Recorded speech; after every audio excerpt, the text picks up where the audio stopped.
Everyone, welcome back. And so today we're going to be talking once again about the Blackmagic ATEM Mini. I showed you in my last video that I was very excited to get this device because I'd been waiting for so many years on it.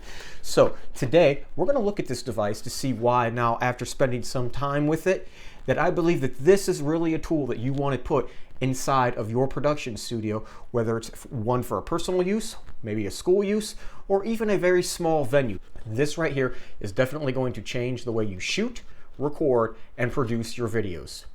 So let's get started right now.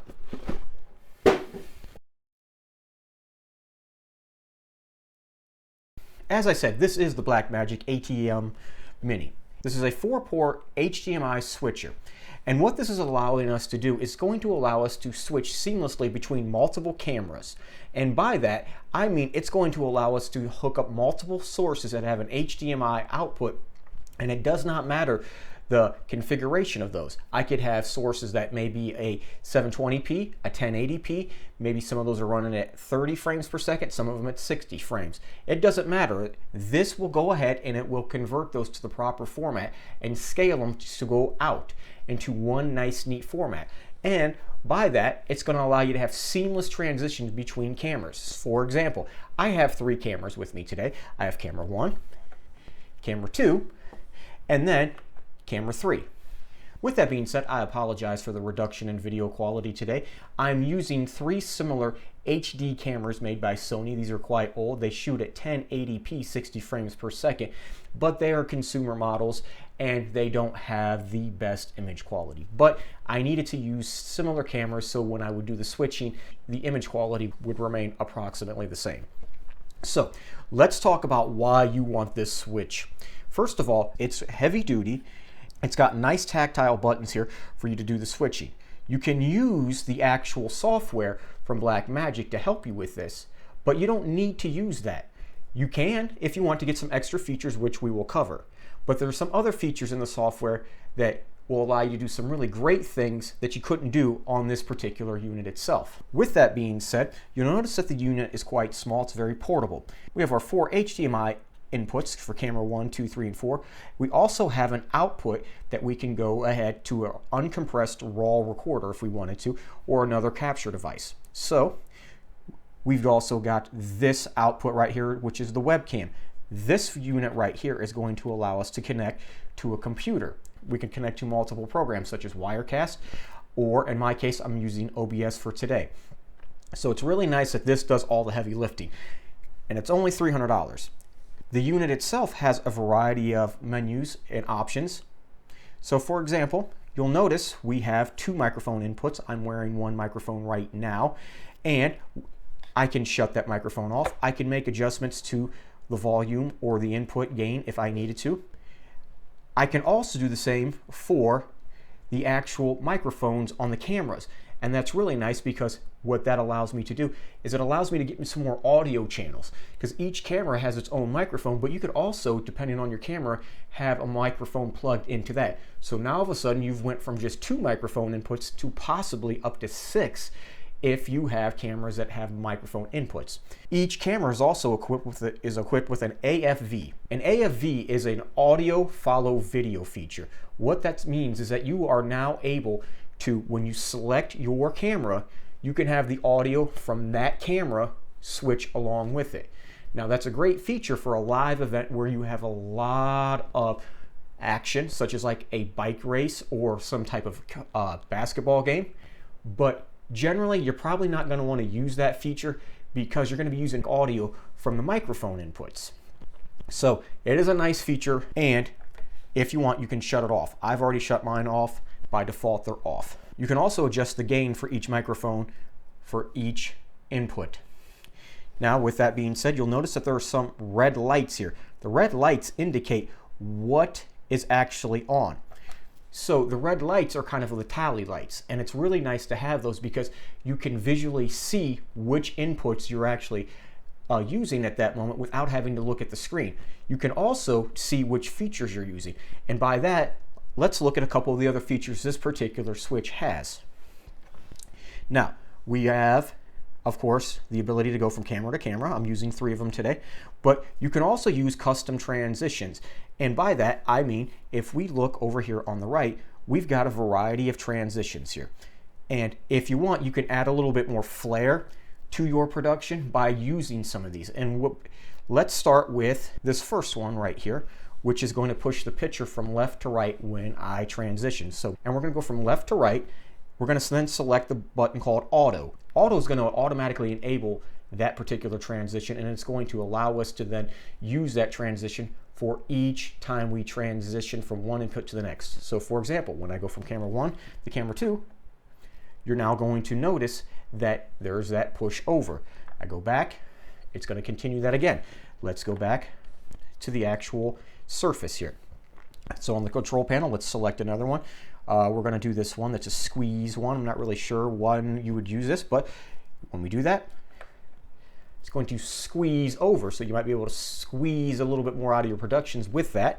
And of course, if we go back to the surface, I can select this one, which is a mix, which is kind of more of a transition, a slow dissolve.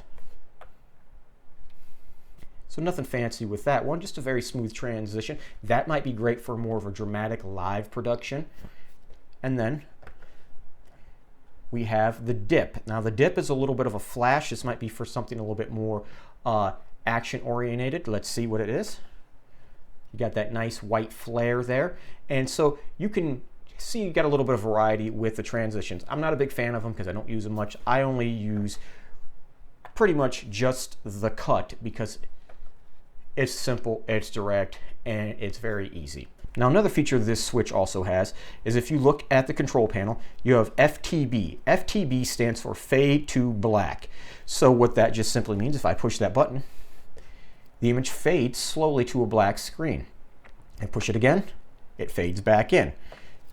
So that might be something that you want to do as you wrap up a video or a live production. Just simply hit that and it's kind of a nice automatic fade, so you don't have to put one later on in post-production. Another really great feature that I like that's automatically built into the actual control panel is this option right here for picture in a picture. Now, with that being said, one of the downsides to this is that I can only have the smaller picture for input 1. So whatever's on this source right here will automatically pop up in one of the 4 corners, whichever I choose. So let's look at that right now. I'm going to turn on picture in a picture, and the button for it is right here. It's on. So I turn it on, and there you'll see that the image is now right there. Notice it's from camera 1. That is camera 1. Now, if I go to camera 2 and turn it on, it's still there. It's always going to be the one that is for your very first input. You can't change that. Now, with that being said, you can do a couple other things with it. You can move it around. So if you don't like it in that corner, you can move it there. You can move it to the bottom. And of course, you can move it right here. So it gives you a little bit more versatility. However, one of the other downsides to having this particular feature of picture to picture is that I can never change the actual size of the picture. It's always going to be that size. I can't make it any bigger. I can't make it any smaller. It's always going to be there for that particular size. So if I come up here and it's just always going to be that size, which is kind of a bummer because that means that I can't do split screen automatically on here. It would be kind of nice to have if you're doing an interview with somebody, they're here, you have the other person here because they may be in 2 different locations if you're doing something like a Skype interview or a Google Hangout or what have you. So that's one feature that is not automatically included right out of the box. Now, another great feature I do like about this particular unit is the fact that when you actually plug it in, you can plug it straight into a computer. So we're going to look at that here in a moment because since it has the webcam out, I don't have to do any processing. I don't have to have another piece of hardware. I can plug it straight into a computer. Now, another really great feature I love about this switch is the fact that it actually comes with some software from Blackmagic, and you can do some really powerful things in here, in particular with the audio. Now there's some other features in here that I'm not too sold on, in particular the chroma key. I'm not even going to go over that because it's too much of a nuisance. If you're going to put this into an actual program like OBS, you're probably just going to end up using their chroma key on there because the one on here is too complicated. There's too many nuances. It's too much of a pain. So we're going to go ahead, we're going to go into the software for this, and I'm going to show you some of the really cool features why this alone makes this worth $300. So here's the actual software. You go ahead and you can download that from Blackmagic, and what you have to do is you have to plug your unit from the USB output on the actual controller into your computer. Once you've done that, you can run the software and it's going to detect it. Now there's a lot of features in here that aren't on here by default, and they never will be, because this software is actually intended to be ran with all of their switches. So you'll notice that I have all these extra buttons here and they're grayed out because I don't have access to that. Now, we're going to start up here in the program because that's where I'm going to spend most of my time with this unit. This right here is an actual virtual control panel. And what it means is if I push a button on the control panel to go from one unit to the next, it's going to be reflected in the software. However, in the software, if I come and push maybe camera 3, it's going to be reflected onto the actual physical control panel itself. It's a two-way street. One, they both talk to each other, they both allow each other to do operations. Back in the software, we've actually got a couple other features here too, besides just the camera switching. We've got some things where we can actually add some colored bars. The color bars might be great if you have technical difficulty, so I click the bars, and now that's what pops up on the screen, is let them know there's some type of technical difficulty. I can also select from the media player, and the media player, I'm going to spend a little bit more time here in a moment, but the media player essentially allows you to load in up to 20 still images and use those for particular graphics and what have you. They're really a great tool to have, so you can add some more excitement, a little bit more energy to your production, because on the fly things happen and you can immediately just throw one of those objects in there, and when you do that, it's going to pop up on the screen. But the big thing I really want to spend time with is down at the bottom. It's called audio. Now the audio is really great because if you look at it, you're going to be able to see all sorts of cool tools here. You're going to be able to see each camera, 1, 2, 3, 4. You'll notice that each of them have their own meter. That allows you to adjust the actual gain of each of these. It allows you to adjust the volume as well. Now, you'll notice right here, these are not green. That's because I've shut those off by default. The reason I shut those off by default is because I don't want to have all the cameras at one time going with their microphones. If you do, in this closed area, you're going to have a lot of echoing, you're going to have a lot of delay. It's going to sound really bad, and you're going to have sources competing for each other. So it's not going to be the greatest. So in here, I actually shut them off, and you can actually do it on the control panel, as I mentioned, just by selecting off. But if we go back into the software, you'll notice I can simply turn them on by clicking on. And now you can hear all the cameras together, and you'll be able to hear all the microphones, and you can probably hear that weird echoing kind of reverb effect. We don't want that, so I'm going to show those off. Over here, you have your mic inputs. Now the great thing about this is that you don't only have to have microphones. You can actually plug in an external mixer. It doesn't matter if it's a large mixer or a small mixer, it goes right into the inputs here, and you can adjust it for line or you can adjust it for a microphone. So that's going to be really nice for an event where you actually have instruments or an array of sounds that you need to bring in there.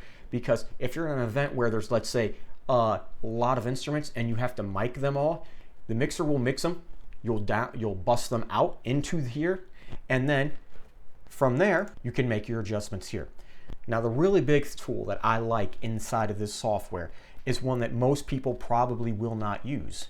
Now, if you know anything about audio engineering or just audio, sometimes you'll notice like when you mix two tracks together that they don't sound the way that you thought they would, because the dynamic ranges of both of them are fighting each other.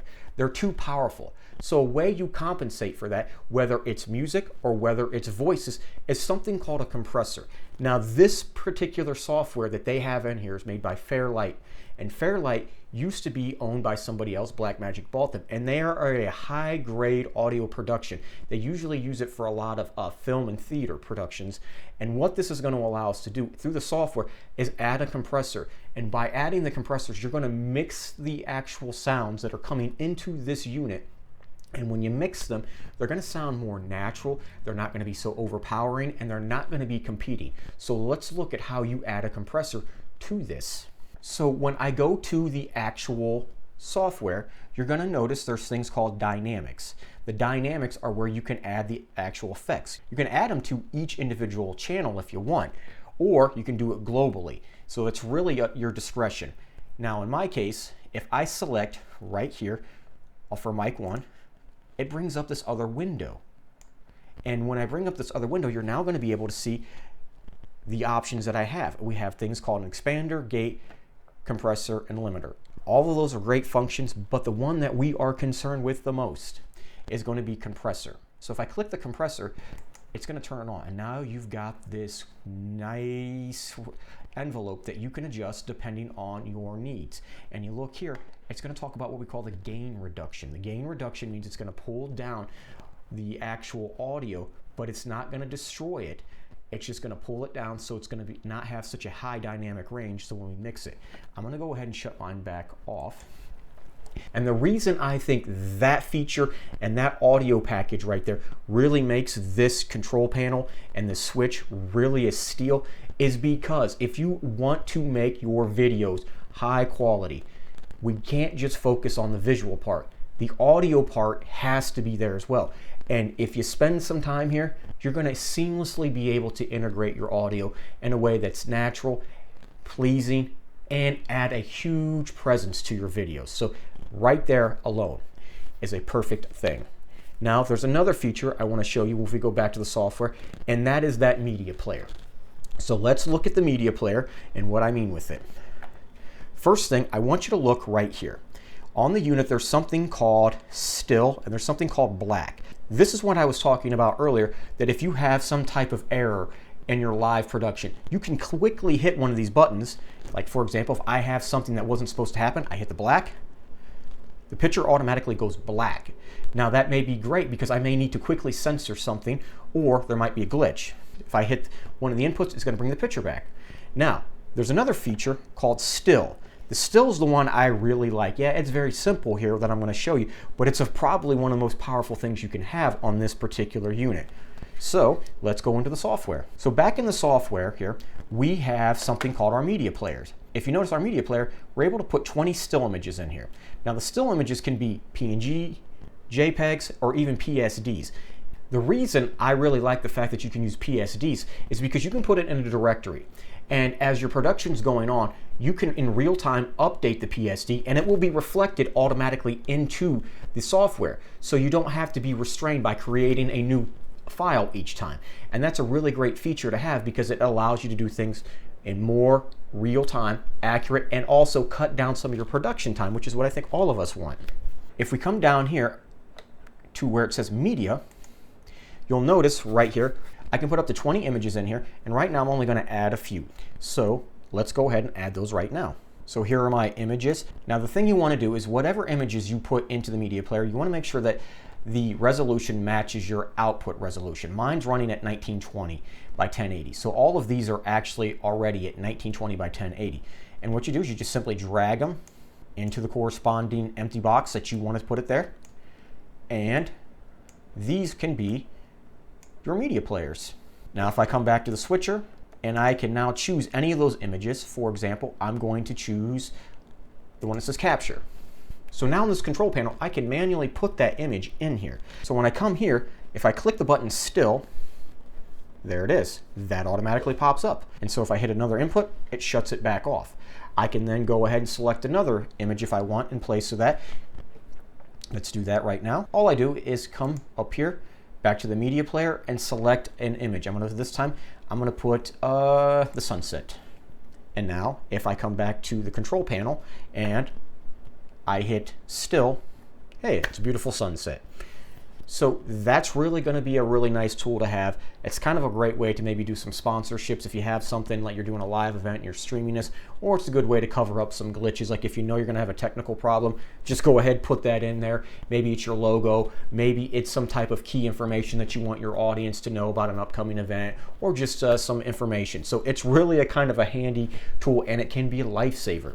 All right, now with that being said, let's talk about the things on this particular unit that I do not like.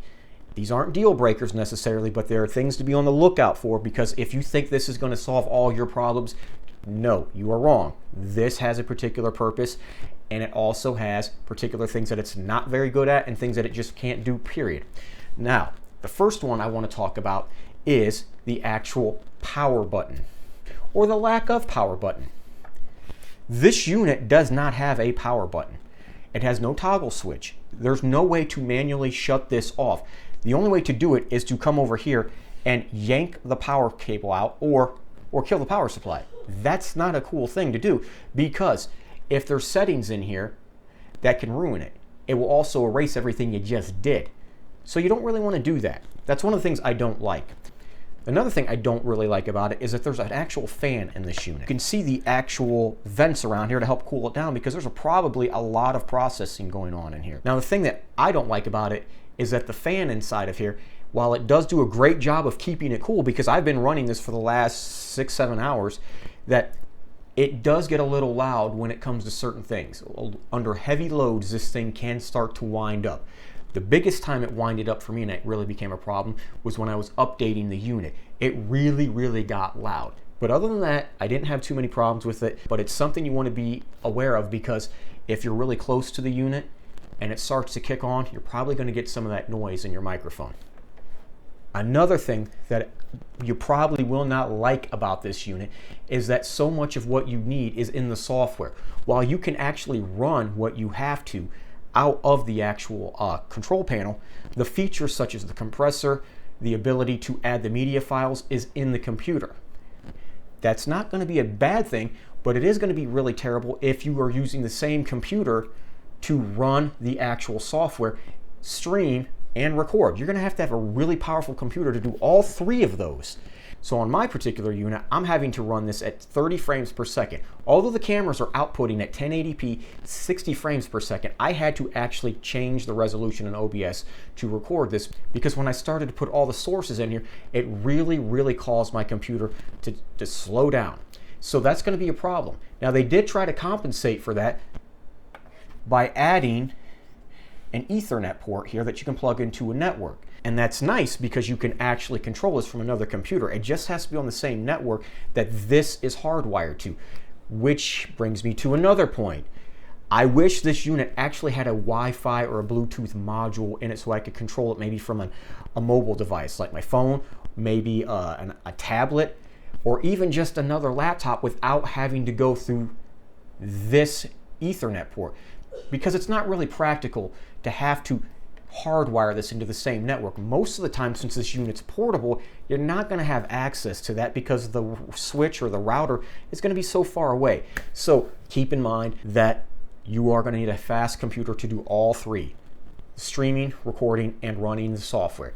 So now the final thing that I do not like about this unit is not necessarily with the unit, it is with the software. Inside of the software, they have chroma key. And boy, is it a mess. I've used Blackmagic switches probably for the last 7 years now.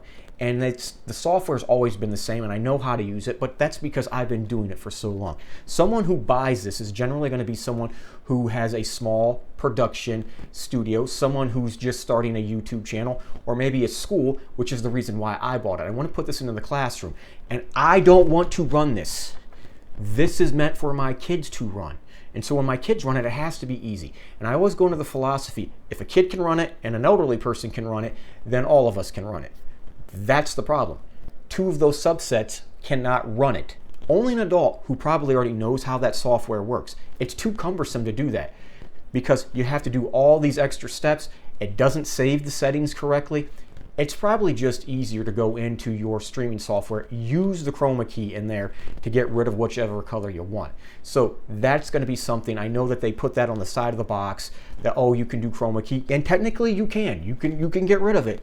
But it's such a hassle on this particular unit, and it's because of the way the software is designed. So keep that in mind. I don't recommend this to do chroma keying if you want to do it fast. If you've got the time to set it up, and you've got the ability and the expertise that you want to keep lending to do it, do it. So with that being said, I give this definitely the thumbs up, because it is a wonderful unit for only $300.